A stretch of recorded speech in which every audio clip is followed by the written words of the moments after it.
बड़ी खबर आ रही है इस बीच सर, बड़ी खबर यह है अमेरिका पर हमला कर सकता है ईरान, अमेरिकी सैन्य ठिकाने को। दरअसल अमेरिकी सैन्य ठिकानों को टारगेट किया जा सकता है ईरान की तरफ से, जिसके लिए ईरान की मिसाइलें तैयार हैं। क्या यह मुमकिन है बैंक सर कि ईरान इतना बड़ा दुस्साहस करेगा?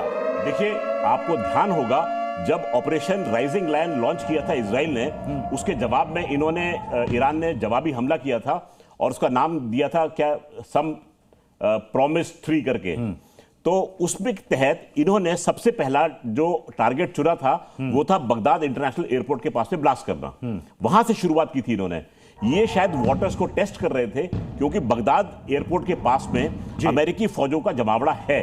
अमेरिका के इंटरेस्ट जो हैं वो इस इलाके में हैं।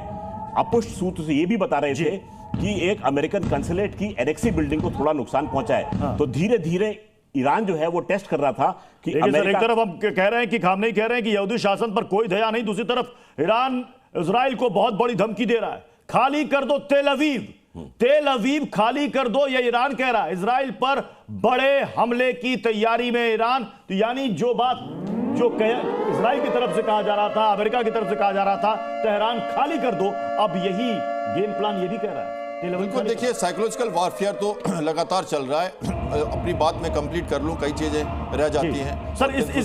इस बात पर कहिए सर। इस बात पे मैं ये कहना चाहूंगा कि साइकोलॉजिकल वॉरफेयर चल रहा है। जब ईरान के ऊपर कहता है अमेरिका की पूरे मेरे हवाई क्षेत्र पे कब्जा है, चारों तरफ से हमने घेर लग गया है, मोसाद पूरी तरह से इंटीग्रेटेड हो चुका है ईरान में और सरेंडर की बात कर रहे हैं। खामनेई वहां है या नहीं, इसके ऊपर भी हम प्रश्न उठा रहे हैं। लेकिन इतने बड़े बड़े बयान ईरान दे रहा है कि हम मार रहे हैं और तरह तरह के नए नए मिसाइल और मारेंगे और युद्ध की अब नई शुरुआत है, ये खामनेई कह रहे हैं। तो ऐसा कैसे हो सकता है? दोनों प्रश्न चिन्ह है। विश्व के सामने नई लड़ाई है, न जमीन है साथ में, न एक दोनों साथ में है, न विस्तारवाद की लड़ाई है। एक तरफ वर्चस्व खलीशा ईरान, दूसरी तरफ अस्तित्व की लड़ाई इजराइल। बहुत अजीब लड़ाई है और बहुत सारे स्पेकुलेशंस चल तो रहे हैं। अमेरिका भी कूदना नहीं चाहता, कूद भी रहा है। सोशल मीडिया से ट्रंप वॉरफेयर कर रहे हैं, G7 से वापस आते हैं, पोस्चरिंग करते हैं, मसल फ्लेक्सिंग करते हैं, 4 महीने पहले तैयारी करते हैं, 60 दिन का समय देते हैं और 61वें दिन अटैक कर देते हैं। क्या आपको लगता नहीं है कि बहुत कुछ पीछे से चल रहा है? बहुत कुछ जो है वो नहीं हो रहा है। सभी ने लगाए हैं चेहरे पे चेहरा।